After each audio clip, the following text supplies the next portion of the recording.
भारतीय सियासत और फिल्मी दुनिया का इम्तिजाज हमेशा से दिलचस्प रहा है, मगर इन दिनों सोशल मीडिया पर जो मार्का बरपा है वो महज दिलचस्प नहीं बल्कि एक आईना भी है जिसमें पूरी नस्ल अपना अक्स ढूंढ रही है। कहानी शुरू होती है अदाकारा और रुकने पार्लियामेंट कंगना रनावत के उस बयान से जिसमें उन्होंने नौजवान मुजाहिरीन के एहतजाजी रील्स को कै आवर करार दिया और कुछ नौजवानों को जनरेशन गटर का खिताब दे डाला।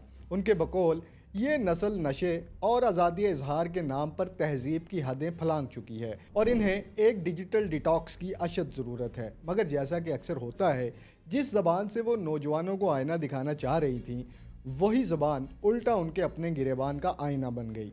सोशल मीडिया पर रद्द अमल का तूफ़ान उमड़ आया।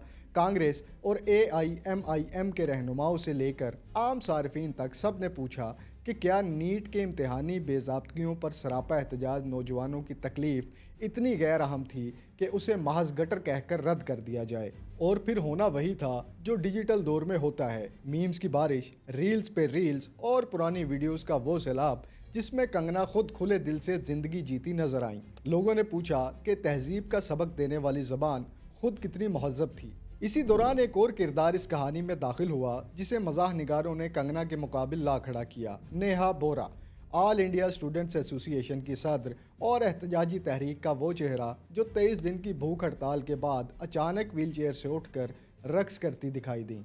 और यही मज़ाह का दूसरा दरवाज़ा खुला। तनकीद करने वालों ने सवाल उठाया कि जो हाथ 3 हफ्तों से भूखा था वो इतनी फुर्ती से कैसे थिरक उठा, और कुछ ने इसे तिबी साइंस के लिए तहकीक का मौजू करार देकर अजराह तंज दाद दी। सोशल मीडिया ने फ़ौरन इन दोनों खवातीन को एक ही तंजिया कैनवस पर रख दिया। एक तरफ कंगना जो अखलाकियात का सबक देते देते खुद तनकीद की जद में आ गईं, दूसरी तरफ नेहा जो कुर्बानी की अलामत बनते बनते मुबैना ड्रामेबाजी के इल्ज़ाम तले आ गईं, और दरमियान में वो नस्ल खड़ी है जिसे दोनों जानिब से तमाशा बना दिया गया।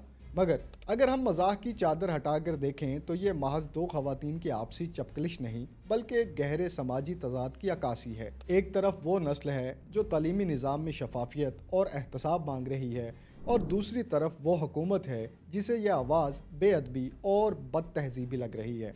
कंगना ने बाद में वजाहती वीडियो जारी करके कहा कि इनके अल्फाज को सियाको सब्बाक से हटाकर पेश किया गया और वो असल में नौजवान नस्ल की सलाहियतों की मोतरफ हैं, मगर तब तक इंटरनेट अपना फैसला सुना चुका था। और यही सोशल मीडिया का सबसे बड़ा अलमिया और सबसे बड़ी ताकत है।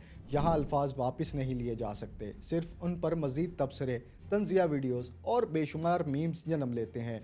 बिला आखिर ये पूरा वाक़या हमें ये सबक देता है कि चाहे आप स्टेज पर हों या व्हील चेयर पर, चाहे आपका माइक सियासत का हो या फिल्मी शोहरत का, डिजिटल दौर का कैमरा कभी नहीं भूलता। और जनरेशन Z जिसे गटर कहा गया था, इसने साबित कर दिया कि तंज और मिजाह ही इसका सबसे बड़ा और तेज़ हथियार है जिससे बड़े बड़े बयानात भी खसो खाशाक की तरह बह जाते हैं।